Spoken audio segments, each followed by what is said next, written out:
Salve, salve família, aqui é Claudinho Andrade, DDI Podcast. Eu quero agradecer a você, se é novo no canal, se inscreva, compartilhe, comente para que mais vidas sejam impactadas. Quero agradecer a Papai do Céu por tudo que ele tem nos proporcionado, a cada patrocinador, a cada profissional que está atrás aqui dessas câmeras, a cada convidado que já veio, que já sentou aqui do outro lado da bancada. O meu muito obrigado.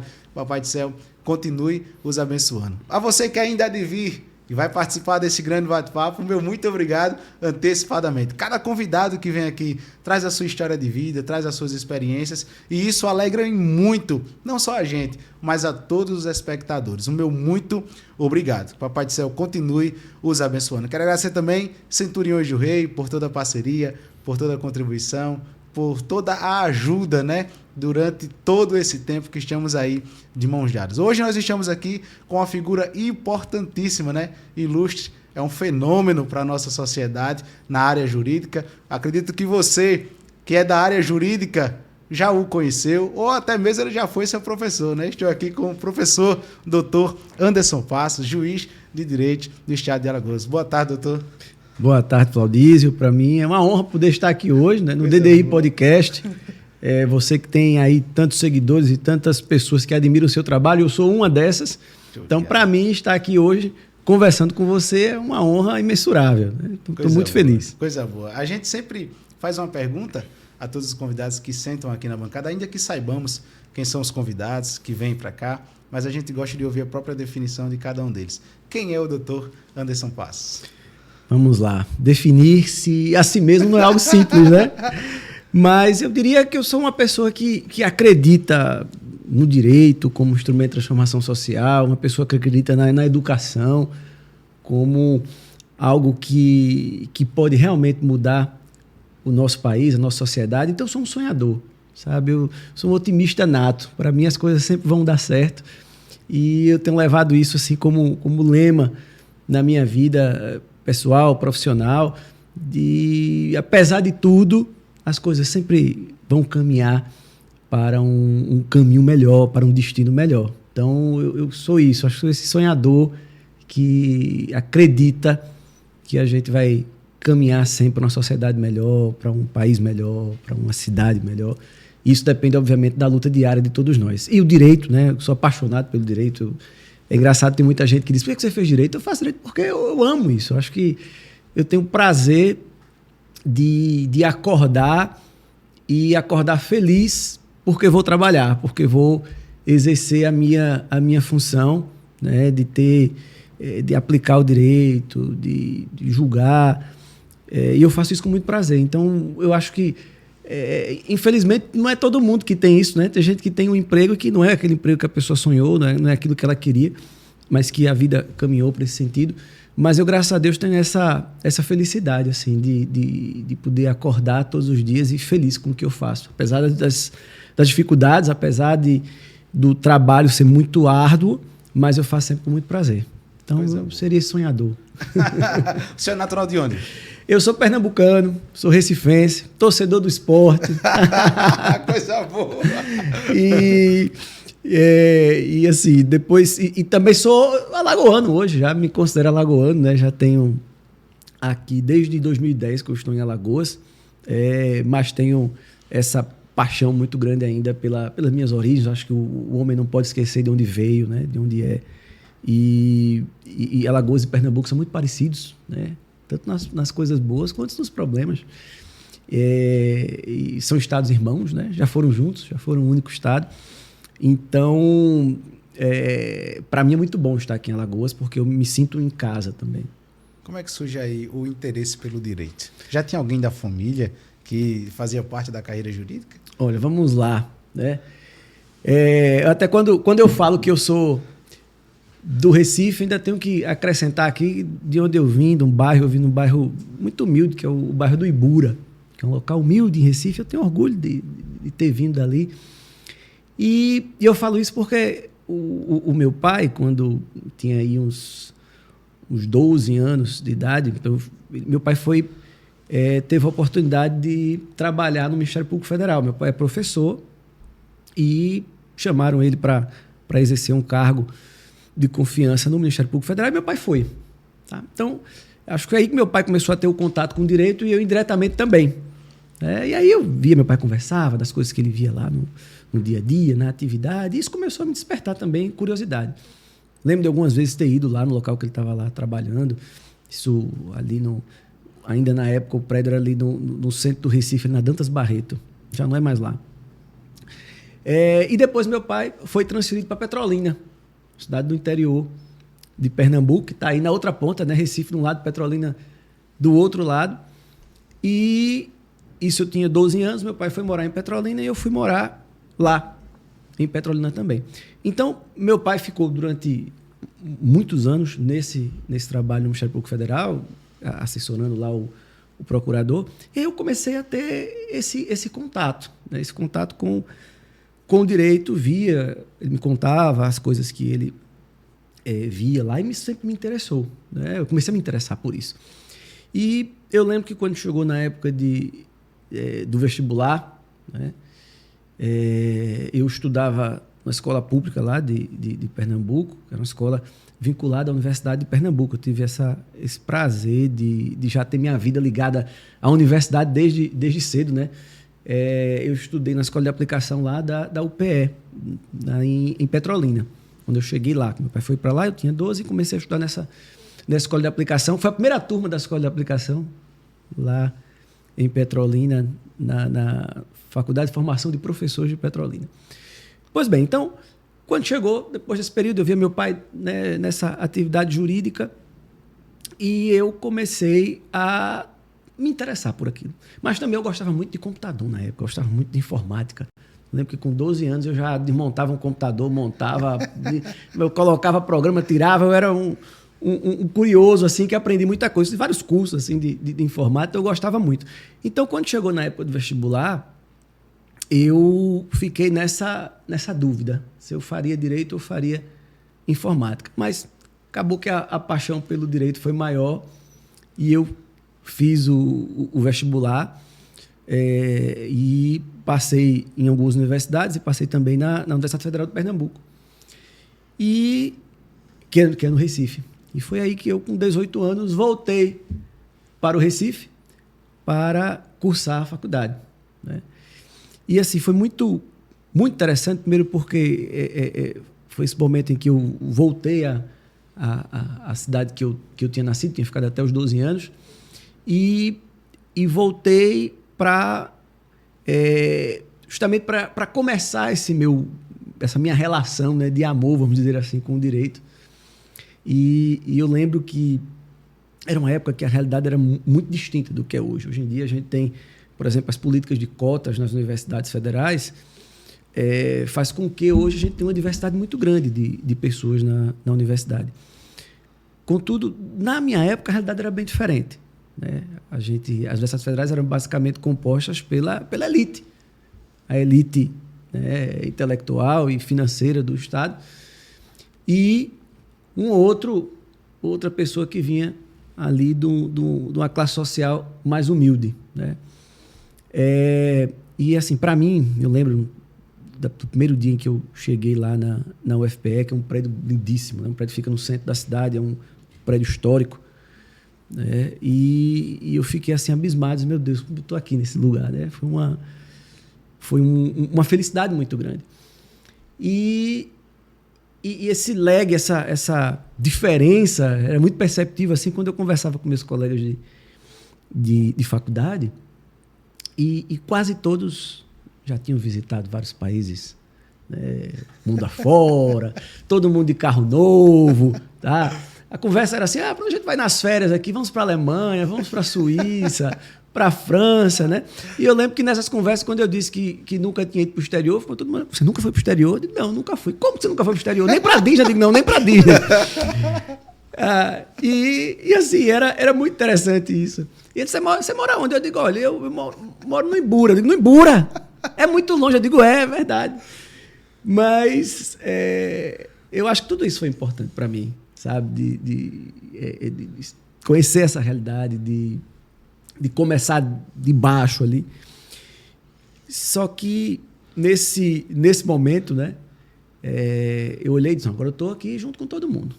Estou na universidade, passei, agora vamos à luta.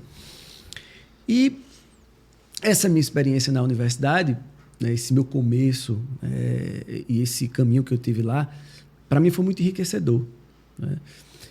Primeiro porque eu só tinha essa opção, né? Eu tinha que ir para a universidade pública, eu não tinha condições de pagar uma universidade particular. Né? E na época, em Pernambuco, em Recife, você só tinha a UFPE e a Católica. Só tinha duas faculdades de Direito e tinha outra faculdade de Direito lá em Caruaru. Pronto, era o que tinha. Tinham pouquíssimos cursos de Direito. Né? Então, eu não tinha dinheiro para pagar a Católica, nem a faculdade de Caruaru. Petrolina nem tinha. Tinha só uma outra pública do outro lado, que era em Juazeiro. Mas eu disse, meu foco é esse, eu tenho que passar aqui porque é a única opção que eu tenho para mudar de vida. Né? Porque eu tinha na minha cabeça, ou eu vou ter a educação como um instrumento de transformação social, ou seja, de poder fazer com que eu mude a minha realidade social, né? Porque meu pai estava ali, era um cargo de confiança, ganhava pouco, ou seja, minha família toda de professores, pessoas humildes, e eu vi, olha, o caminho é esse, não tem outro, é estudar e usar aqui a educação como realmente o meu instrumento para ser alguém na vida. E aí foi que eu comecei lá na universidade com esse sonho, né? E com essa ideia já de que era ali que eu poderia mudar de vida, e me apaixonei pelo direito, me apaixonei pelo estudo, pela filosofia ligada ao direito. E isso foi algo que realmente fez com que eu tivesse a certeza que eu fiz a escolha certa. Não queria fazer informática mesmo, não. Eu digo, não, realmente eu fiz o caminho certo, que foi escolher o direito. Passou quanto tempo na faculdade? Passei 5 anos, né? Passei 5 anos na faculdade e tive uma experiência muito boa também. Participei do movimento estudantil, o que é interessante isso. Tem em Pernambuco e na UFPE tem um traço muito forte, né, do movimento estudantil. Tenho muitos colegas hoje que têm postos assim, muito importantes, seja na seara pública, em cargos públicos, mas também muitos na seara política também, né, que fizeram, né, esse mesmo caminho, né, de participar do movimento estudantil. Mas a minha ideia de participar do movimento estudantil não era seguir a carreira política, de forma alguma, mas justamente de ter essa ideia de mobilização, essa ideia de utilizar realmente o direito como instrumento de modificação social, como eu aqui disse. Né? E eu lembro que na época nós fazíamos lá algumas provocações para o Ministério Público para corrigir algumas coisas que a gente via que estava errado. Inclusive, a gente movia ação. Nós, inclusive, movemos uma ação civil pública na época, uma ação popular na época, para a reforma do prédio da Universidade Federal, lá que nós estávamos, o prédio da Faculdade de Direito do Recife, que era um prédio que estava já com sérios problemas, né, de conservação, um prédio histórico, tombado, lindíssimo, mas que estava com problemas. E aí nós movemos uma ação civil pública lá, né, juntamos, eu e outros colegas, nós redigimos, e foi interessante que essa ação civil pública foi uma das primeiras ações populares, das primeiras ações populares que chegaram, né, a emplacar a tese de que a ação popular serve não apenas para uma ação do poder público, mas sim para obrigar uma ação quando há uma omissão. Cara, nesse caso, havia uma omissão do poder público que não estava cuidando devidamente daquele prédio e foi acolhido pelo Poder Judiciário, né, ao ponto de determinar que a União reformasse o prédio, e o prédio depois foi reformado. Ou seja, foi muito interessante isso. Então, essa experiência ainda na universidade me mostrou como a gente poderia utilizar, não é, os instrumentos jurídicos para mudar a realidade social. Você era com quantos anos? Eu estava com 19 anos, né? Eu entrei com 18, 19 anos. Mais ou menos. Após concluir a faculdade, foi fazer o OAV ou prestar concurso? Vamos lá. Né? Esse meu caminho né, até pensar, fazer concurso público foi interessante, porque eu já entrei, veja, eu precisava, primeiro passo era entrar na universidade, entrei, mas eu precisava me sustentar. Então eu pensava, o que é que eu tenho que fazer? Eu vou usar esse instrumento que eu tenho, que é estudar. E eu disse, vou fazer um concurso. Se tiver um concurso aqui que sirva para mim, que eu possa me encaixar, eu vou me dedicar. E aí logo no primeiro período, quando eu entrei na universidade, foi publicado um edital do concurso público para servidores do Tribunal de Justiça de Pernambuco. E eu disse, olha, vou focar nisso aqui. Acho que é um caminho bom para mim. E aí eu comecei a estudar, e era um concurso que tinha cargos de nível superior, tinha cargos de nível médio e tinha um cargo de nível fundamental. Eu lembro disso. E eu lembro que eu disse, olha, eu vou conversando com meu pai, e aí, pai, o que é que eu faço? Né? Nível superior eu não posso, porque eu não concluí, comecei a faculdade, agora tem um cargo de nível médio e tem um cargo de nível fundamental. Eu vou me inscrever só no nível médio. Meu pai, não, se inscreva nos dois. Eu disse, mas pai, eu vou me inscrever no cargo de nível fundamental. Ele, vá, se inscreva, porque depois você sabe o que vai acontecer, você está começando a fazer prova agora, vá, faça os dois, dá para fazer? Eu digo, dá, os horários das provas eram compatíveis. Terminou que eu me inscrevi nos dois e passei no concurso de nível fundamental. Do nível médio eu não passei, eu estava começando ali minha vida de concurseiro ainda, né? E aí chegou uma hora que eu pensei, e aí, será que eu vou para assumir esse cargo? E meu pai disse, olha, vá lá e veja o que é que vai ser. Veja como é que você vai fazer, que era o cargo de auxiliar judiciário. Tinha um de técnico judiciário e esse auxiliar judiciário. Aí acabou que eu fiz essa prova, passei e fui lá tomar posse. E eu digo a você, Flaudio, isso foi uma coisa fantástica na minha vida, foi transformador. Acho que muito do que eu sou hoje em dia foi por causa desse meu primeiro passo ali, de encarar isso e de assumir aquele cargo. Porque logo quando eu cheguei, eu fui lotado numa vara e, obviamente, que o cargo de nível fundamental, a ideia é que eu ficasse ali só carimbando, né? Carimbando as coisas, e foi assim que eu comecei. Carimbava, era processo ainda de papel, tinha que colocar lá o número à mão, né? Colocava o número à mão, carimbava as folhas, eu tinha tudo isso. Mas acabou que a juíza olhou e disse, você faz o que da vida? Eu disse, não, eu sou estudante de direito, tudo. Ela, então você não vai ficar aqui não, você vai vir para o meu gabinete. Aí a juíza me chamou para ficar no gabinete. E aí eu comecei a digitar a audiência, comecei a minutar umas decisões, ou seja, eu comecei ali a fazer um serviço como se fosse de assessor. E eu aprendi muito nesse meu momento ali, né? E fiquei... então, eu trabalhava no período da tarde, estudava em casa de manhã e à noite estava na faculdade, né? Eu até digo, meus 5 anos de faculdade foram muito importantes para mim, mas foram um dos anos mais sofridos que eu tive na vida. Porque eu realmente não tinha tempo para nada. Meu tempo era cronometrado, assim. Eu estudava de domingo a domingo. Na verdade, eu folgava um domingo a cada 15 dias. Era o dia que eu tinha de folga. Um domingo a cada 15 dias. Pronto, eu folgava. Mas eu, todo santo dia, Flaudio, eu tinha já o meu cronograma ali. Acordava às 6 horas da manhã, estudava de 6 até 11 horas. 11 horas tomava banho para ir para o trabalho, tinha que chegar lá de meio-dia, que meu trabalho era em Jaboatão. O fórum que ficava em Jaboatão ali em Prazeres. Ia para lá de ônibus, caminho já estudando, né? Já ia estudando dentro do ônibus. Chegava lá, trabalhava minhas 6 horas, terminava o horário de trabalho, pegava um ônibus lá de Jaboatão, ali perto do Shopping Guararapes, ali em Prazeres, para ir até a faculdade que fica no centro. 1 hora para ir, por causa do trânsito, né? E era uma hora que eu ia estudando, dentro do ônibus. Muitas vezes eu me segurando assim, quando não conseguia sentar, era em pé, lendo em pé, aprendia a ler em pé, aprendia a ler em ônibus, tudo quanto é jeito. Lendo porque era um tempo que eu não podia perder.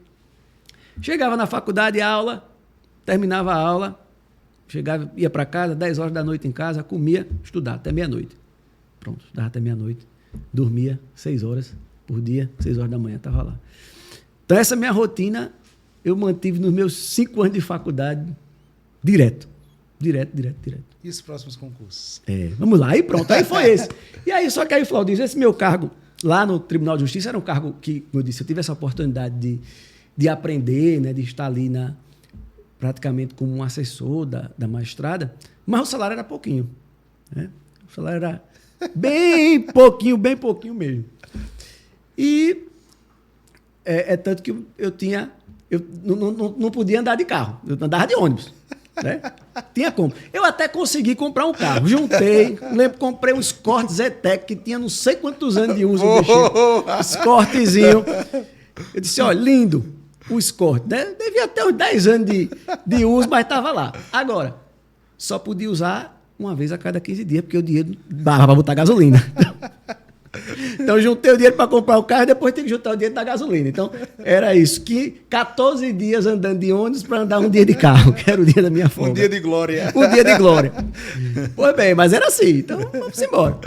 Mas aí, Flaudísio, eu lembro, disse, olha, eu tenho que arrumar uma coisa para melhorar um pouquinho, meu Deus, não consigo nem botar combustível no carro, mas tudo bem. E aí saiu um concurso, o edital do concurso do TRE. Tá? Eu lembro que meu salário lá, como auxiliar judiciário, era uma coisa assim de R$500, uma coisa assim, na época. Pois bem, era um salário mínimo, mais ou menos. E aí, eu disse, olha, eu tenho que melhorar. Aí saiu esse concurso do TRE, quando eu olho lá o salário, para técnico judiciário, já era, sei lá, R$1.200, R$1.300. Eu digo, opa, olha aí, o dobro, né? O dobro. Eu digo, vou focar nisso aqui, para ver se melhora, né? Se eu consigo botar gasolina. E aí, eu comecei a estudar. E na época, tinha uma coisa interessante, o tribunal fechava, tinha umas férias coletivas em janeiro. Eu lembro disso, fechava tudo. E aí eu lembro que nesse período me perguntaram, quem quer ficar de plantão em janeiro? Eu digo, eu quero ficar de plantão. Quero ficar de plantão.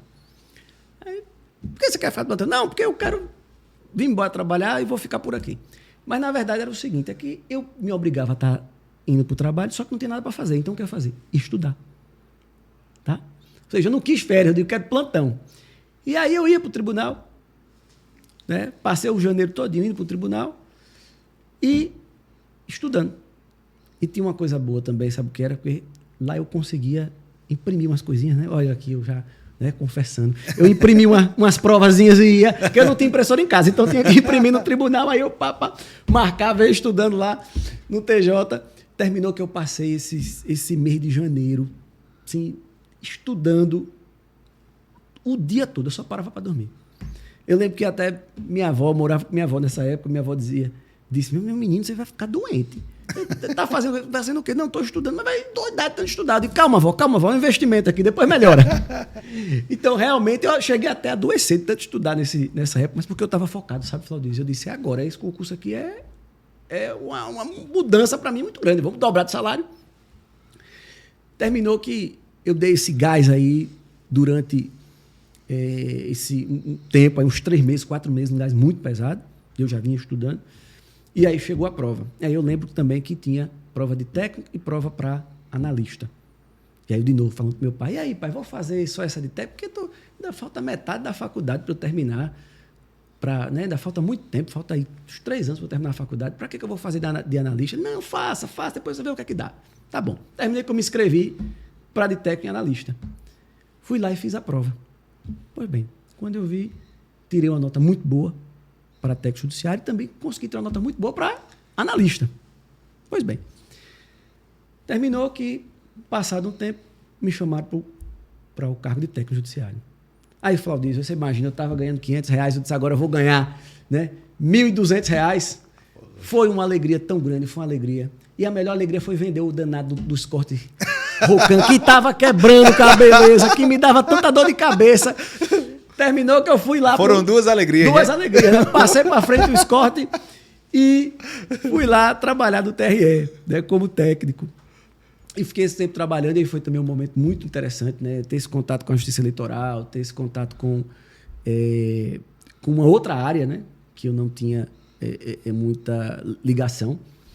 E eu fiquei trabalhando lá. Primeiro fui para a cidade de Goiânia, que fica lá no litoral norte de Pernambuco. Hoje tem a fábrica da Fiat, né? Na época não tinha nada disso. E aí eu fiquei trabalhando lá em Goiânia e na faculdade, tá? E aí eu lembro que troquei o carro, né? Passei o carro velho, já conseguia botar uma gasolinazinha para andar, já melhorou um pouquinho. Mas aí eu lembro que eu continuei ainda no meu ritmo, sabe, de estudos. Eu não parei, digo, vou continuar. Aí eu lembro que eu saía, colocava o carro, deixava o carro no estacionamento da faculdade, no centro. Ia no ônibus, tinha um ônibus que ia para Goiânia, porque eu tinha medo de pegar a estrada na época, morria de medo. Aí, a 101, muito complicada, não era duplicada, e ainda era mais barato, né? Era mais barato, porque melhorou o salário, mas não estava rico ainda não, né? Estava rico não. Então, ia de ônibus, voltava, ia para Goiânia, trabalhava lá o dia todo, voltava à noite, ficava na faculdade, assistia aula e voltava para casa, né? E terminou que o tempo foi passando, Flaudísio, e foi chegando perto da minha nomeação para analista. Né? Eu digo, acho que vai dar certo. Eu olhando, começou as nomeações, começou a chegar perto do meu nome. Só que aí eu tive outra preocupação, porque precisava de nível superior, eu não podia ser nomeado antes de terminar a faculdade, senão eu ia perder. E eu preocupado, mas assim, quando está nas mãos de Deus tem que ser, não é? Quando Deus diz. E aí, quando foi a minha nomeação saiu, acho que umas 2 semanas antes de eu colar grau, mas aí tinha o tempo para tomar posse, aí fui colei grau, né? E exatamente no dia que eu colei grau, eu fui tomar posse lá no cargo de analista. Aí, Flaudício, eu disse, agora eu estou rico. Porque se eu ganhava 500 reais, passou para 1.200, aí para analista era 4.000. Eu disse, agora pronto. Agora, nunca vi tanto dinheiro na minha vida. Agora tá bom demais. Então aí, Flaudício, é engraçado, porque eu tive foi o pensamento que eu disse, meu Deus, valeu a pena tudo, né? Porque eu terminei a faculdade, estava com o meu cargo de analista, e eu dizendo, poxa, isso sem conhecer ninguém, sem ter nenhuma influência com ninguém, não vindo nada, não tinha nenhum parente influente, nada. E foi o concurso público que proporcionou isso, né? Foi a educação, né? Essa dedicação que me proporcionou poder chegar nesse ponto. Tá? Mas desde o início eu tinha um sonho, sabe, Claudio? Eu disse, eu quero ser juiz, eu quero ser magistrado. E eu lembro que quando eu estava no segundo período, eu me juntei com os colegas lá, tem outros colegas que falaram, não, quero ser juiz também, quero ser juiz. Aí a gente disse, olha, vamos fazer o seguinte, vamos começar a estudar. Olha só, segundo período. Vamos começar a estudar para concurso para juiz? Bora. Então, um outro rapaz e 2 meninas. Desses, 3 queriam ser juiz e tinha essa outra colega que queria ser procuradora da República. Ela, mas vamos juntar aqui no grupo. E aí nós começamos a estudar, que aos sábados era a reunião do grupo de estudos, isso desde o segundo período. Então tinha esse estudo durante a semana, no sábado era esse grupo de estudos que nós nos reuníamos, tá? Para discutir e para estudar os temas do edital de concurso de juiz. Nós baixamos o concurso de magistratura lá do estado de Pernambuco e a gente começou a estudar focado nesse edital. Então, é o que eu sempre falo para meus alunos. Inclusive, falei agora, essa semana, na turma que eu estou no SESMAC. Eu disse, olha, a aprovação de vocês no concurso começa agora. Você não tem que pensar no concurso que você vai fazer depois de terminar a faculdade, não. É agora. É nesse momento. Tem que começar a estudar desde o primeiro dia que bota os pés na faculdade. Você tem que ter o foco naquilo que você quer, naquilo que é seu sonho. E disciplina. Né? Todo dia naquilo. Né? Sempre, faça chuva, faça sol, você tem que estar ali. E aí, como eu disse, paralelamente, estava lá fazendo esses concursos, mas estudando para concurso para juiz. Pois bem, só que aí minha turma teve uma coisa. Minha turma foi a primeira turma que sofreu, vamos dizer assim, a influência da PEC 45. A PEC 45 foi a que trouxe a obrigatoriedade de 3 anos de atividade jurídica para fazer concurso para magistratura. Então, antes você podia terminar a faculdade e fazer concurso para magistratura. A minha turma não. Tinha que ter 3 anos para, depois de terminar a faculdade, fazendo atividades ligadas à área jurídica, para depois poder fazer concurso para magistratura. Então, pronto, eu fiquei ali, poxa, meu sonho, eu queria fazer concurso, nem podia, terminei a faculdade. E aí veio um colega que disse, olha, vai ter um concurso aqui para procurador federal. Eu disse, vai ter um concurso para procurador federal. Vamos fazer? Eu disse, não é meu foco, meu foco é magistratura, mas vamos lá. Porque para a procuradoria não se exigia esse período de atividade jurídica. E terminou que fui lá, fui meio assim, sem estar muito empolgado no início. Fiz lá a primeira fase, passei. Eu digo, olha, tá, vamos lá para outra fase. Aí fui fazer outra fase, terminou, Flaudício, que eu passei no concurso para procurador federal. Então, eu terminei a faculdade, tomei posse no concurso para analista do TRE e com 1 ano eu estava saindo do TRE para assumir o cargo de procurador federal. Né? Fui para Minas Gerais. Tá? E foi também muito interessante, né? Porque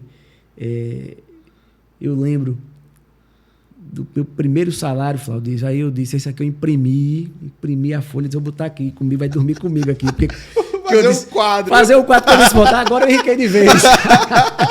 Pra quem ganhava 500. Eu ganhava 500 reais um dia desse. Na época, Flaudísio, eram uns 12 mil reais. Dava no Scott. O Scott Rocan, velho, quebrar, bateu o motor.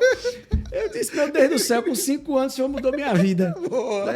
Mudou minha vida da água pro vinho, graças a Deus.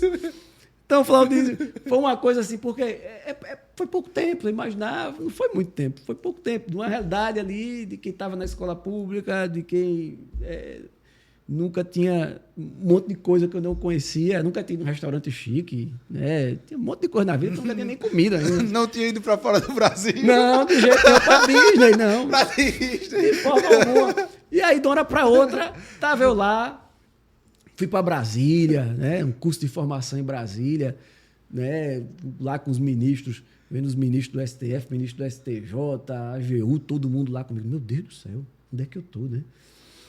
E assim, de novo, voltando, poxa, tudo isso, a educação, né? Tudo isso,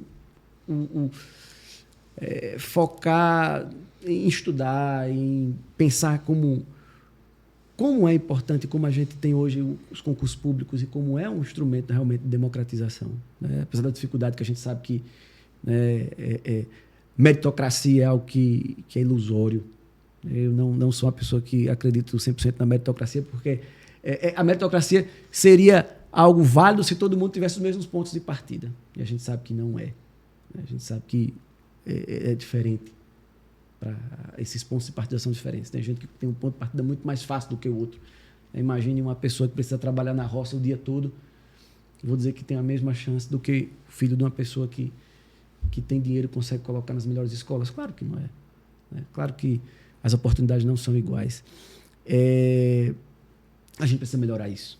Né? Melhorar os pontos de partida. Tudo bem, se tiver todo mundo no mesmo ponto de partida, aí tudo bem, a meritocracia resolveria. Por isso que eu sou a favor de cotas, sou a favor de cotas nas universidades. Eu acho que é importante, ainda é importante, a gente ainda precisa. Pois bem, Flaudísio, então aí nessa, eu disse, pronto, agora, né, procurador federal, ganhando 13 mil, quase 14 mil, para quem ganhava 500 aqui um dia desse, é uma realidade muito diferente. E aí fui para Minas Gerais, fiquei lá, mas tinha uma coisa, sabe, Flaudísio? Primeiro, eu queria ser juiz, tinha isso na minha cabeça, eu queria ser magistrado. E segundo também, eu não gostava muito da matéria federal, sabe? Não gostava muito. Porque, eu brinco, eu gosto da justiça estadual, por quê? Porque é do povo, sabe, Flaudísio? É lá, é confusão, a gente vai resolver as confusões, o povo brigando, separação, divórcio, tá lá, gente. Tem os crimes realmente, os crimes que atingem, né, as pessoas, aqueles mais graves, aqueles mais, né, sérios. A questão da infância e juventude, que eu gosto muito também, de proteger as crianças e adolescentes. Então, eu acho que o campo de trabalho na justiça estadual é assim, imensamente maior, né? E, no meu ponto de vista, mais instigante para aquilo que eu gosto, né? Do que na área federal. Né? Respeito, tem os colegas que gostam, né? Graças a Deus, tem cada um, tem gente que gosta de arroz doce, gente que gosta de arroz só salgado. Então, ainda bem que é assim. E aí eu estava lá trabalhando, mas com essa cabeça. Né? Eu quero ser magistrado e quero ser magistrado na área estadual, que é onde eu realmente me sinto feliz. E aí tive que esperar os 3 anos, tá, de atividade jurídica e aí comecei a fazer concurso. Né? Já estava lá fazendo alguns concursos para magistratura. E nesse tempo todo ainda esperando o concurso de Pernambuco. Eu, pernambucano, disse, quero fazer o concurso do TJ de Pernambuco. Mas não apareceu, não saiu. Esse tempo todo não teve concurso lá. E aí surgiu o concurso em Alagoas. Me inscrevi também no concurso na Bahia e também no concurso lá do TRF, da Magistratura Federal, que eu vou fazer porque eu vou treinando. Porque o concurso é bom, você vai fazendo concurso, vai treinando. Né? Porque tem gente que acha que você vai passar no concurso, você é magistrado, você se inscreveu, passou, é juiz. Não, meu querido, você apanha muito. Você perde muitos concursos para poder ter o que você passa. Então, perdi muitos. Mas é isso, cada vez mais você vai evoluindo. Né? No começo você não passa nem da primeira fase. Depois você começa a não passar nas segundas. Depois você começa a chegar já. Depois a primeira e a segunda fica simples. Você já aprendeu como é que faz. E depois você chega lá nas orais e aí chega o momento que você passa. Né? É um caminho, é uma evolução. E aí, Flaudísio, surgiu um concurso aqui em Alagoas, eu disse, vou vir fazer o concurso. Alagoas, pertinho de Pernambuco. Não conhecia Maceió, você viu? Conhecia. Cheguei em Maceió, me encantei, uma cidade lindíssima, maravilhosa, um povo acolhedor, né? Um povo alagoano, é um povo excepcional. Né? E comecei a fazer a prova, passei na primeira fase, passando na segunda, passando na terceira. E também passando em outros concursos. Também na Bahia e lá do TRF. E aí eu lembro que chegou no momento em que eu fui aprovado lá, aqui no concurso da magistratura, Flaudísio. Assim, eu não esperava, queria muito, mas você não espera quando chega essa notícia. Aí eu lembro no dia que, olhando na internet, quando eu vi, estava lá meu nome. Com que idade? Eu estava com 27 anos. Com 27 anos eu vi meu nome ali na publicação de aprovados. Para mim foi algo, você imagina, foi um dia mais feliz da minha vida, assim, um dos dias mais felizes da minha vida. Porque aí eu disse, pronto, agora consegui meu sonho. Aquilo que eu comecei a estudar lá no meu segundo período, eu consegui. E é interessante, o meu curso, ele tinha essa aprovação, você entrava para fazer um curso de formação. Era interessante, você tinha um curso de formação que era a fase de aprovação do concurso. Né? E aí eu estava em segundo lugar, fiquei em segundo lugar no meu concurso, né? E aí vim para fazer o curso de formação, aí nós ficamos aqui um período de uns 5, 6 meses no curso de formação. E depois do curso de formação, teve a nomeação, né? Ninguém foi reprovado no curso de formação, né? Que foi um concurso muito interessante também, Flaudísio, porque era assim, no início tinha 90 vagas.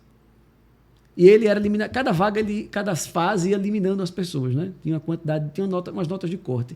Terminou que para fazer o curso de formação só tinha 30 pessoas. 90 vagas não conseguiu suprir, só tinha 30 pessoas para fazer o curso de formação, porque foram ficando já no meio do caminho, né? Geralmente os cursos da magistratura são assim, às vezes sobram vagas, né? Porque as dificuldades, as pessoas vão ficando pelo meio do caminho. E aí, no dia da posse, foi uma alegria assim, imensa, Flaudísio, porque eu tinha a consciência de que tudo aquilo tinha valido a pena, né? Todos aqueles anos de sacrifício, aqueles anos de abnegação, de dormir pouco, de concentrar ali só na vida, no trabalho e nos estudos, aquilo tinha sido recompensado, né? Porque Deus recompensa, não é quem luta e quem busca seus objetivos. Então, realmente foi muito interessante. E aí vim aqui para essa terra maravilhosa de Alagoas. Coisa boa. O senhor falou aí sobre Deus. Qual a relação do doutor Anderson Passos com Deus? Deus para mim é muito importante, né? Na vida a gente tem que sempre entender que a gente não consegue fazer nada sem Deus. A gente tem que compreender que nós não somos nada nesse universo, que a gente não faz nada sozinho, né? Então eu tenho essa relação de pensar e agradecer a Deus todos os dias. Agradecer por tudo que Ele me propôs, tudo aquilo que Ele trouxe, tudo aquilo que eu tenho na minha vida, porque Deus é responsável por tudo isso. Para dar aula em faculdades, foi após a magistratura? Foi. Então, aí, Flaudísio, então, vamos lá. Eu comecei a carreira, né, efetivamente. Minha primeira comarca foi São Sebastião, aqui do lado. E aí Arapiraca entrou já na minha vida, né, porque quando eu vim para Alagoas, minha primeira comarca São Sebastião, eu vim morar em Arapiraca. Vim para cá. E aí eu ia para São Sebastião, voltava, né, aqui do lado, depois fui para Giral. Isso no ano de? Isso 2010. Fiquei um ano em São Sebastião, depois, em 2011, fui para Giral do Ponciano. Então, aqui próximo. E aí, nesse período, eu recebi o convite, né, aqui da Faculdade Sesmac do Agreste. Boa! A professora Priscila. Grande abraço à doutora Priscila. Oh, demais. Adoro a professora Priscila. É uma pessoa maravilhosa, uma profissional muito competente. E o doutor Orlando. Grande doutor Orlando. Tem que marcar o bate-papo com o doutor Orlando. É verdade. Doutor Orlando é uma figura importantíssima no estado de Alagoas. Uma das pessoas mais educadas e inteligentes que eu já conheci.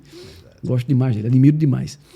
Então eu recebi esse convite e fui dar aula. E engraçado é porque, como eu disse, eu tenho uma família de professores. Meu pai é professor, né? A minha avó era professora de culinária, né? E então eu tinha essa veia, vamos dizer assim, de berço do magistério. Então comecei a dar aula aqui e assim, é algo que eu tenho muito prazer de dar. Eu adoro dar aula, né? Eu digo até que o momento da sala de aula é o momento que dá para a gente relaxar. Por quê? Porque aí a gente vai conversar, vai estudar e reciclar tudo aquilo que a gente já estudou antes, porque para dar uma aula você não chega lá sem se preparar. Não, toda aula tem uma preparação antes, tem uma atualização antes, né? Sempre que eu vou dar uma aula, eu tenho um momento antes da aula que eu estudo de novo tudo aquilo ali que eu já sabia, mas eu preciso ler de novo. Por quê? Porque eu preciso me atualizar. Preciso olhar a jurisprudência, preciso ver o que é que o STJ decidiu sobre aquele tema na última semana, o que é que o STF decidiu sobre aquele tema na última semana, o que é que o TJ está decidindo. Ou seja, lecionar é algo muito dinâmico, né? É algo muito que precisa de um esforço intelectual e de tempo muito grande. Não é? Às vezes a gente pensa que a aula é só aquilo ali, aquele momento que o professor está. Não, a aula já começou muito antes, né? Por isso que eu tenho uma admiração muito grande pelos professores. Acho que é uma profissão assim, que precisa realmente todo reconhecimento, né? Então, comecei a dar aula, dei aula de direito internacional público, direito internacional privado, depois de aula de constitucional, depois de aula de penal. Então, e hoje estou dando aula de penal atualmente. E desde aquela época, eu não mais me desliguei da docência, né? Seja na graduação, depois eu fiquei um tempo afastado da graduação, mas estava sempre nas pós-graduações, também dando aula na escola de magistratura, daqui do estado de Alagoas, já dei aula também em outras escolas em outros estados, Brasília, Santa Catarina, Roraima, Sergipe, já rodei aqui, graças à docência também, é algo que me dá muito prazer, dá muita alegria. O senhor é escritor, e como é que surge a inspiração para escrever? Veja, eu gosto de escrever, né, sobre direito, né? Escrevo artigos, tenho alguns livros escritos, e também assim, a área acadêmica faz com que nós escrevamos muito, né? Por exemplo, eu depois fiz um mestrado fora, estudei fora um tempo, fiz um mestrado na Universidade de Coimbra, Portugal.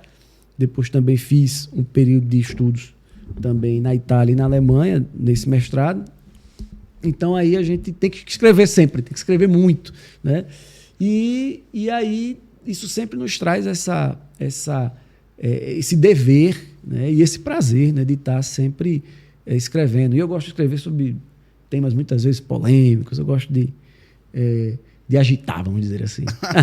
Tem muitos jovens que estão nos assistindo e eu quero mandar um abraço aqui para a página que é nossa parceira, Concurseiros Alagoano, né? Segue aí, pessoal, se inscreve, compartilha, comenta essa página, grande parceira do DDI Podcast. Eu queria que você desse um conselho para os concurseiros, né? Aqueles que galgam também, como o senhor um dia galgou, a magistratura.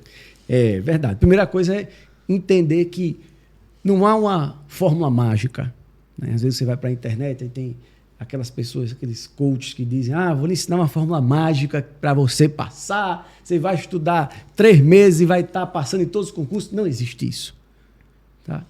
O que existe é dedicação, o que existe é renúncia, o que existe é trabalho, né? Ou seja, você tem que realmente separar o seu tempo, dividir o seu tempo, ter o seu objetivo muito claro e sentar para estudar. E eu digo, quando eu falo em estudar, eu falo estudar profundamente. Não é, às vezes, hoje em dia as pessoas acham que vão passar no concurso estudando por os PDFzinhos, resumos, macetes, né, mapas mentais, os bizus. Não. Você precisa ter uma base sólida. E por isso que eu falo que tem que começar na universidade. Porque a base sólida é você estudando doutrina ali, é você realmente aprofundando. Isso tem que começar já na faculdade. Tá? Eu digo que há coisas hoje, por exemplo, que eu vou usar no meu dia a dia na magistratura e que eu lembro do tempo que eu estudei na faculdade. Claro que muita coisa mudou, que o direito tem isso, né? O direito muda muito. O direito tem uma dinâmica gigantesca. Aquilo que você estudou um tempo, depois muda tudo. Então, você tem que estar sempre se atualizando. Né? Então, o concurseiro tem que ter essa base sólida. Tem que estudar jurisprudência hoje em dia. Não tem como você estudar direito sem estudar jurisprudência. Tem gente que diz, não, vou passar no concurso lendo lei seca. Não passa não. Não passa não porque a lei está ali, mas muitas vezes a interpretação é diferente. O que os tribunais dizem sobre aquela aplicação daquela norma é diferente. Então, precisa conhecer qual é o entendimento dos tribunais sobre aquilo. Né? Na prova vão lhe cobrar qual é o entendimento dos tribunais. Tá?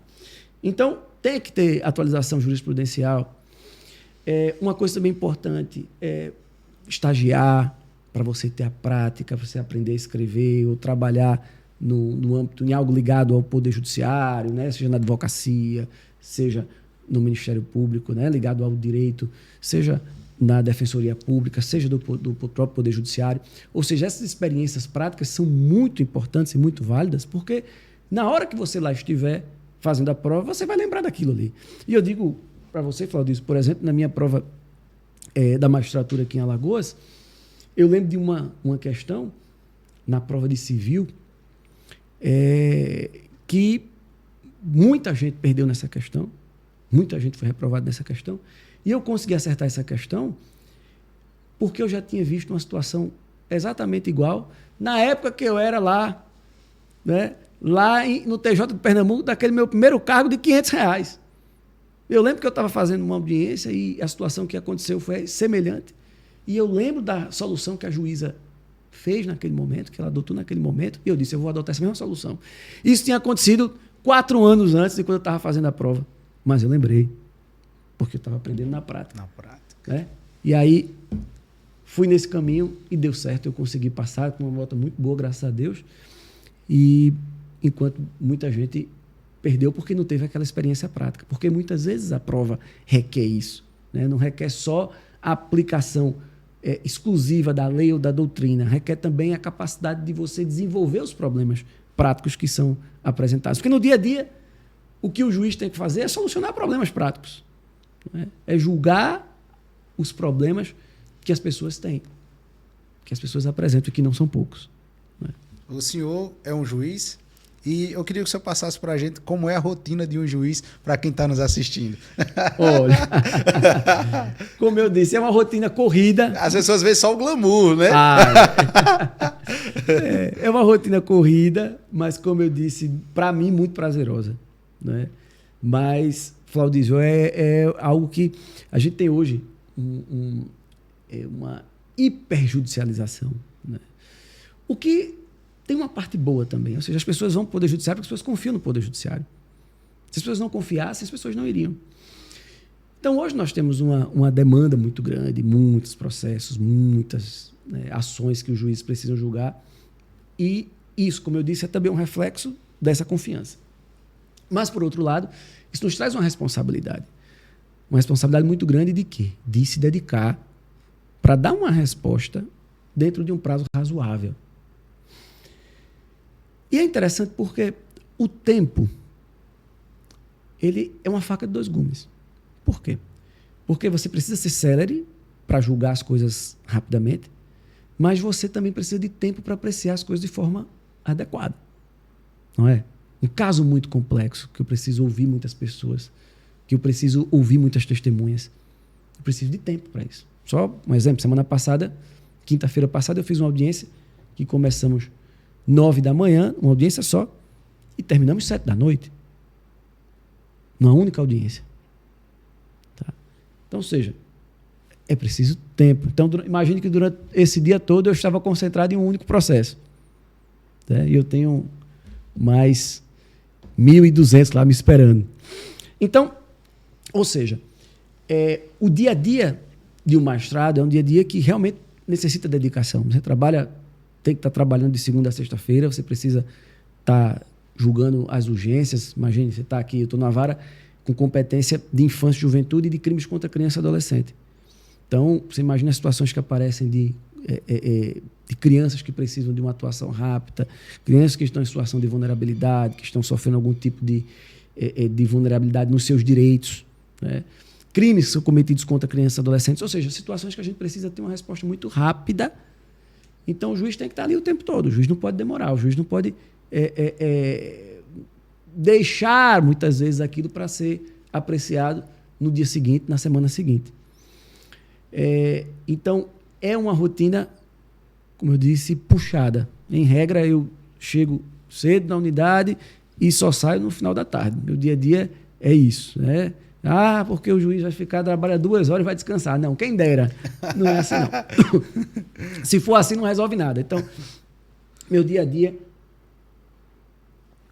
é efetivamente chegar na unidade de manhã, fazer as audiências, depois termina as audiências, você pensa que acabou? Não, agora que começa.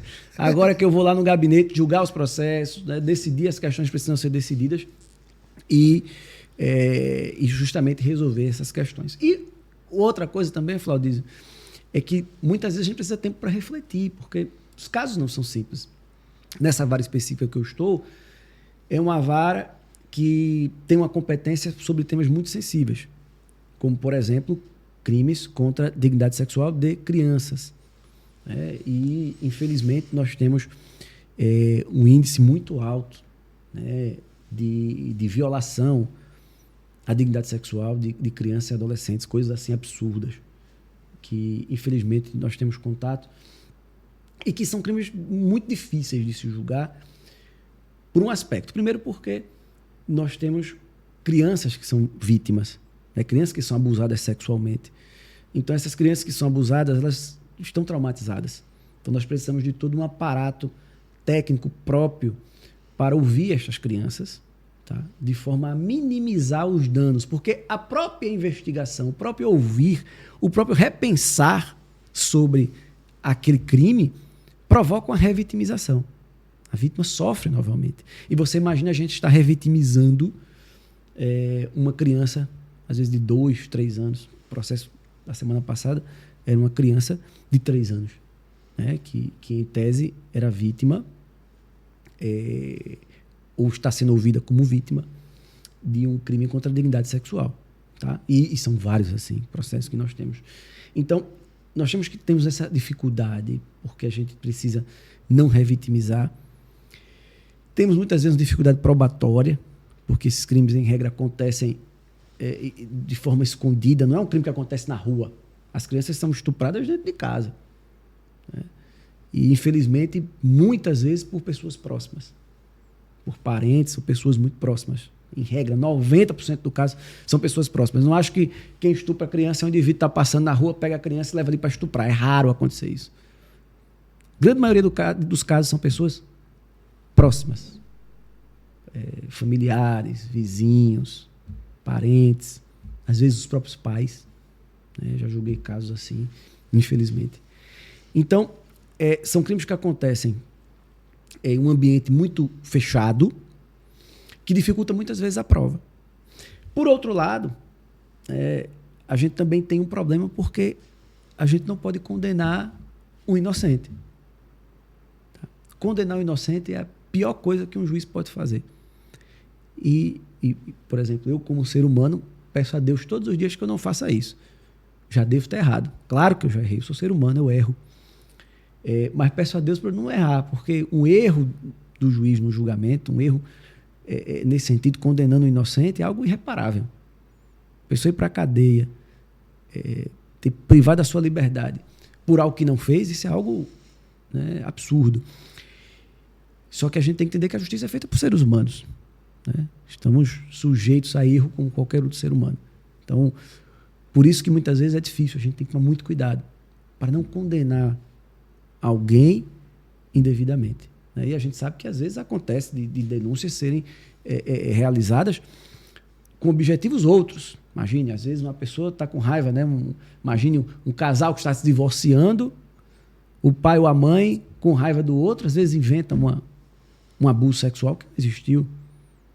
E aí esse pai, por exemplo, acusado de um abuso sexual, se for uma mentira, vai poder, e se for condenado, vai passar aí muitos anos de sua vida dentro de uma cadeia. E, além de tudo, destrói a sua vida social também. A pessoa vai dizer, ele é um estuprador. Estuprador de criança. Tá? Então, perceba a responsabilidade que nós temos que ter, e aí que o magistrado tem que ter nesse momento, no momento de decidir a vida das pessoas. Eu lembro de um professor que ele brincava, e ele dizia assim, olha, se você quer ciência fácil, ele brincava, vai procurar matemática. Matemática é muito fácil. Eu digo, professor, mas tem aqueles cálculos assim muito difíceis, tal, para fazer. Ele disse, sim, tá certo, mas na matemática a resposta certa existe. 1 mais 1 vai ser 2, sempre. Você tem uma resposta certa. No direito, nem sempre. Depende, né? E para você encontrar a resposta certa, muitas vezes você não vai encontrar através dos cálculos. Né? Então, é isso. Por isso que a gente fala de inteligência artificial. A inteligência artificial não tem como substituir o juiz ali, porque é uma apreciação muito humana, né? Que tem que se ter daquela perspectiva, daquele fato, daquelas circunstâncias para chegar a uma decisão. Né? E não é fácil. Né? Às vezes as pessoas acham, não, o juiz sempre sabe o que fazer. Não. Muitas vezes a gente tem que pensar, refletir, ficar na dúvida até chegar a uma decisão. Precisa de um período de reflexão, muitas vezes. Né? Mas é isso, a gente está aqui para isso, né? Qual a idade do senhor hoje? Eu hoje tenho 43 anos. Se o senhor tivesse a oportunidade de sentar na mesma mesa com um antes de 18 anos, o que é que o senhor diria para ele? Eu conversando com o Anderson, 18 anos, olha, Flaudísio, eu dizia a ele, olha, vai firme que vai dar certo. porque eu de 18 anos não sabia se ia dar certo, não. Eu tava conversando com o Luiz, que é o rapaz que faz os cortes, grande Luiz, e ele tava vendo lá os vídeos do senhor e as fotos, e ele pediu para fazer uma pergunta. Eu vou fazer aqui, Luiz. O senhor era bem franzino, um passado não tão distante. Qual é o segredo para estar malhado agora? Tá vendo aí? É foco também, Flaudísio, é o foco. Olha, porque assim, são as fases da vida, né? Tem a fase que a dedicação é o estudo. Agora eu disse, eu vou me dedicar também aqui à saúde, mais para academia e mais. E aí também é o foco. Todo santo dia, Flaudísio, eu não perco, tô lá, ó, 1 horinha. Às vezes eu me perco, fico. Essa semana, antes de ontem, eu estava na academia, quando eu vi, passei 2 horas lá. Sabe? Então, ou seja, é isso também, é o foco todo dia, alimentação regrada, cortei açúcar, não bebo, zero álcool. Boa! Álcool estraga o negócio, estraga tudo. Né? Então, alimentar bem, tentar dormir bem, preciso melhorar um pouco, às vezes eu durmo muito pouco ainda. Talvez seja ainda a herança da minha época de estudar muito, né? Todo dia, toda hora, e ter pouco tempo de sono. Então, ainda tenho esse probleminha, tenho que melhorar um pouco mais o meu tempo de sono. Mas é isso, o segredo é o foco. Focar naquilo, abdicar, né? Porque às vezes você pensa, eu quero ficar mais fortinho aqui, tá, mas quero comer chocolate todo dia. Não dá, não vai dar certo. Então tem que realmente se dedicar e traçar aquilo ali que você deseja. O senhor é um homem bem sucedido, né? É juiz de direito. Como é que o senhor lida com dinheiro? Flaudísio, veja, eu não tenho o que reclamar. Eu acho que assim, eu disse, quem estava nos R$500 um dia desse, então Discord com o motor batendo, né? Chegou até bater e ficou parado o tempo, porque eu não tinha dinheiro para trocar o óleo, tá? Então, assim, não tenho o que reclamar. Mas a relação com o dinheiro é muito interessante, Flaudísio, porque, na verdade, não depende muito de quanto você ganha. Isso eu senti na vida. Por quê? Porque quando eu ganhava meus R$500 lá, eu lembro de morar com minha avó. E minha avó também professora, tinha um saláriozinho lá pequeno também, perto do que eu ganhava.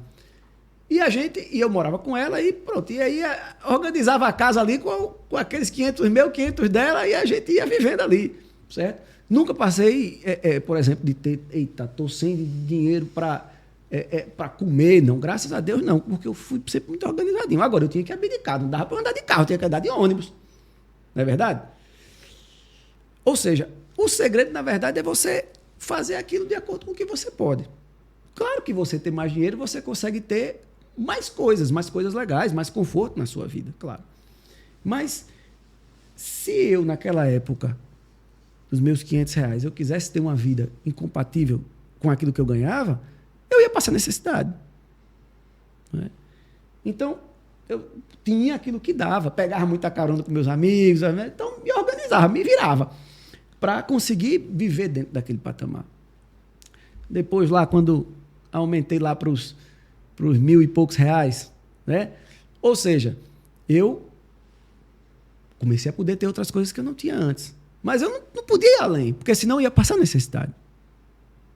Do mesmo jeito quando foi aumentando e do mesmo jeito hoje. Tá? Ou seja, dinheiro, o valor que eu ganho hoje, graças a Deus, não tenho o que reclamar. Mas se eu não me organizar, se eu quiser ter mais do que eu posso, eu vou passar necessidade. Como a gente vê muita gente que tem muito dinheiro, que ganha muito dinheiro, mas gasta mais do que ganha. Então, na realidade, o que importa não é nem quanto você ganha, é quanto você consegue gastar esse espaço entre aquilo que você gasta e aquilo que você tem. Mas, claro, também não sou aquela pessoa que diz, eu vou guardar meu dinheiro todinho e não vou viver. Não, eu vou vivendo de acordo com aquilo que eu posso. Né? Vamos deixar uma margenzinha aqui de uma gordurinha para uma necessidade, mas o dinheiro tem que ser algo que sirva para você viver, para você, né, viajar, comer, né, ter aquilo que você deseja, mas, como eu disse, sempre nos limites. Né? Eu não posso comprar uma Ferrari, infelizmente, não tenho, eu queria, mas não posso. Então, pronto, tá bom. Não vou pegar e me endividar e não sei quantas vezes para comprar uma Ferrari. Não vou, obviamente. Tá? Não posso ter um carro muito caro, mas tem meu carrinho ali bonzinho, graças a Deus, tá bom? Tá bom. Né? Já vivi com muito menos, já vi com o Zetec Rocan ali, com o motor batido. Então, ou seja, eu acho que o segredo é esse, a relação com o dinheiro que a gente tem que ter é essa. É muito mais importante o quanto você gasta do que o quanto você tem. E gastar dentro daquilo que você pode. Né? Claro que, assim, a gente sabe que às vezes há imprevisto. Imagina uma pessoa que tem uma dificuldade, não recebe muito dinheiro, aí tem uma doença, tem uma coisa aí, tudo bem, a gente não tem o que dizer.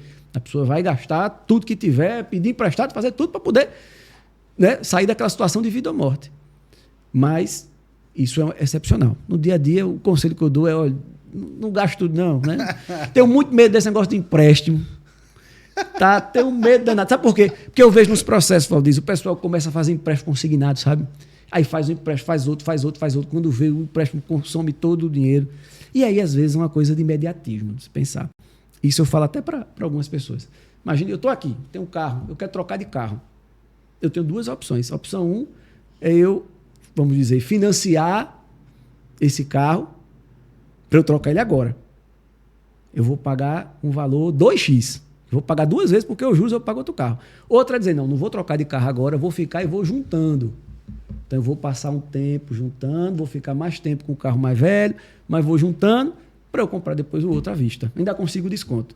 Então, isso é uma coisa que, se a gente pensar, se a gente não tiver muita pressa nas coisas que a gente busca, a gente consegue ter uma relação melhor com o dinheiro nesse sentido. No seu tempo chega, né? É verdade, no tempo chega. Pessoal, você que está chegando aqui, que é novo no canal, quero convidar você, se inscreva, compartilhe, comente, um bate-papo agradabilíssimo, né? Como diz o grande amigo desembargador Tutimés, doutor Tutimés Ayran. Quero agradecer a você que é novo no canal, né? Que tem chegado aqui, nos ajude. Hoje um bate-papo muito bom com o doutor Anderson Passos, juiz de direito do nosso estado, um camarada muito inteligente e tem estado aqui conosco e passado um pouco da sua experiência. Chegamos próximo ao fim do episódio, né? Tudo que é bom dura pouco, mas a gente sempre faz um bate e volta no final do episódio. Eu quero ouvir do senhor um time Esporte Clube do Recife. Boa. É meu sofrimento, mas tem jeito. Eu falo pro meu filho, torça pro esporte. Depois ele vai dizer, mais velho, vai dizer, mas pai, você arrumou um negócio desse pra mim? Eu digo, Mas é assim mesmo. Se não sofrer, não tem graça. Uma cor. Cor azul. Por quê? Azul, aí tem algumas explicações. Primeiro é porque meu grupo do movimento estudantil da época de faculdade era azul. Tinha um azul e um vermelho. Gosto muito do vermelho também, mas na época era azul, aí eu fiquei com azul para o resto da vida. Uma música. O senhor canta? Canto não, eu queria. Uma frustração que eu tenho é não saber cantar. Né?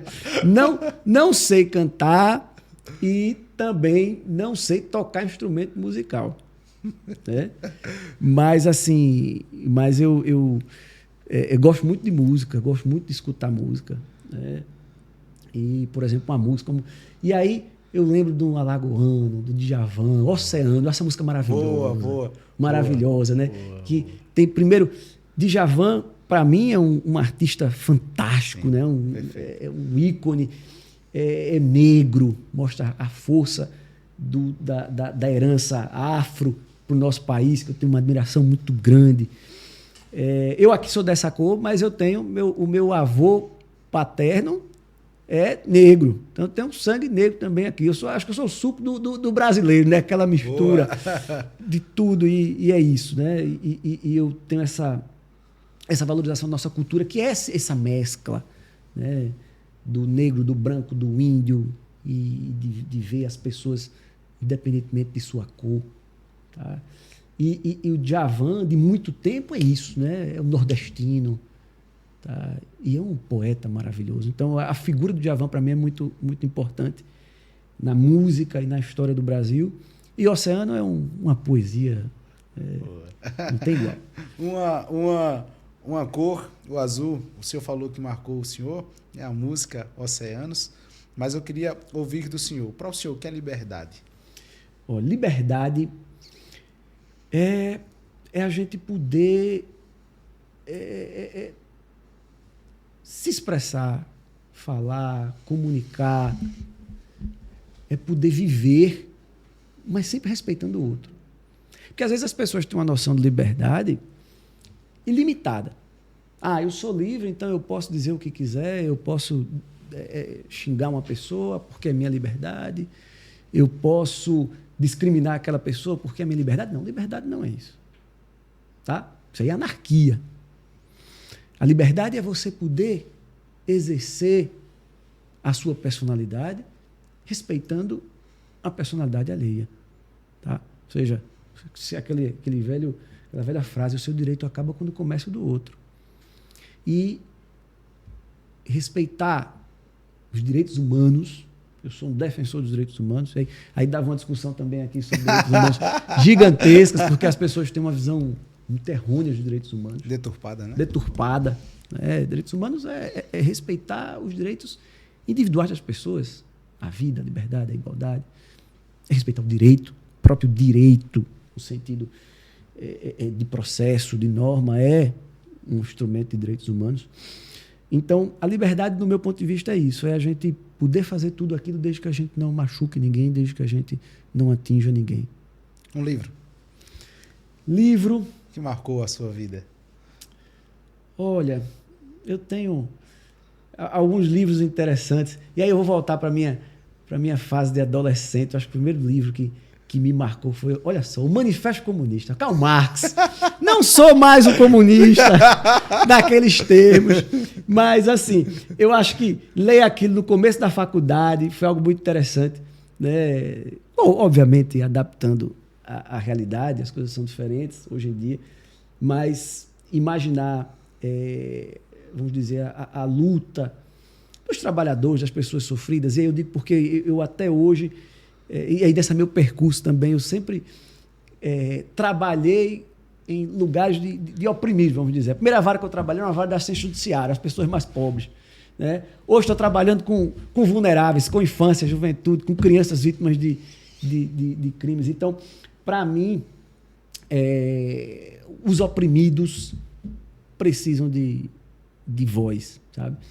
E o Manifesto Comunista, eu digo no ponto de vista ideológico e não do ponto de vista prático do que foi o comunismo. Aí já é outra discussão também, na aplicação prática não é, e obviamente não trazendo aquilo daquela época para hoje, não se aplica, mas foi um livro que na época me marcou muito, foi muito interessante, que eu gostei de ler, mas tiveram outros livros também, outras coisas que eu li já e que são muito interessantes também. Doutor Anderson, quero agradecer ao senhor por ter, na sua agenda, ter disponibilizado um pouco de tempo para vir aqui bater um papo com a gente. Elevou muito o nível do DDI Podcast. Mais uma vez, muito obrigado, mas eu quero que o senhor faça as considerações finais. Claudinho, eu quero dizer que para mim é uma honra poder estar aqui, conversar, né? E eu gosto de falar, você está vendo, né? Estou aqui conversando, deixar só falar mais 2 horas aqui. Coisa boa. Batendo papo. Bate papo 2. Tá vendo? E dizer que eu, enquanto professor, tá? Tenho essa alegria de conversar com as pessoas, né? De falar um pouco da história e dizer que Para mim, voltar a Arapiraca é muito bom. Ou seja, eu estou voltando aqui a essa cidade, voltando a lecionar aqui na graduação do SESMAC do Agreste, e que poder estar conversando com você e com todo esse seu público, eu sei que você tem muita gente aqui em Arapiraca, seu público, é uma alegria muito grande. Tá? E dizer que, para todo mundo, eu digo, olha, e aí eu já vou voltar, lembrar de um outro livro, que é Pedagogia do Oprimido. Né? Dizer, meus amigos, que, como eu falei no início e falo agora, e falo para meus alunos sempre, que nossos sonhos, nós temos sempre que acreditar neles, né? Nós temos sempre que acreditar que a gente pode conseguir. Desde que nós lutemos, desde que nós entendamos que tudo começa agora, né? Tudo começa hoje. E que a história de cada um a nossa história a gente faz todos os dias. Todo dia é dia para começar. Eu digo isso porque às vezes eu encontro uns alunos assim já mais velhos, sabe? Aí dizem assim, eu estou aqui já estou mais velho, tenho trabalho, tenho tudo, tenho família, será que eu vou conseguir? Eu digo, vai. E aí eu lembro de um colega de faculdade, sabe, Claudísio? O nome dele é Benezé. Benezé entrou na faculdade já bem mais velho. Bem mais velho. Ele devia ter lá, adolescente, ainda um jovem, né, com 18, 19 anos. O Ebenezer tinha uns 60 anos. E aí estudou, fez vestibular, passou na Universidade Federal. E eu perguntava, Ebenezer, você está fazendo o que aqui? 60 anos, rapaz. Ele já era aposentado das Forças Armadas. Ele dizia, porque eu vim buscar meu sonho. Eu sempre quis me formar em Direito. Sempre quis, sempre tive esse sonho. E agora eu vim buscar. E foi um excelente aluno. Né? Hoje é um excelente profissional. E isso me marcou, sabe? De olhar e dizer, olha, poxa, caramba, eu estou aqui com meus 18 anos, às vezes estou achando que o mundo vai se acabar amanhã, e tem um colega com 60 anos com gás, todo gás, com disposição. Então, isso significa que a gente pode começar nossa história todos os dias. Todo dia o sol nasce. Enquanto a gente estiver vivo, tiver fé em Deus, a gente tem condições de transformar a nossa realidade. Então, você que tem seu sonho, não desista. Siga, lute, porque quando você menos esperar, Deus vai lhe dar a sua recompensa. Coisa boa. Pessoal, meu muito obrigado a você que tem chegado até aqui. Doutor Anderson, mais uma vez, muito obrigado. Papai do Céu continue o abençoando. Na agenda tão concorrida e tão corrida, o senhor reservar um tempo para estar aqui conosco. Muito obrigado mais uma vez. Pessoal, e é isso. Se inscreva, compartilhe, comente. Meu muito obrigado e valeu!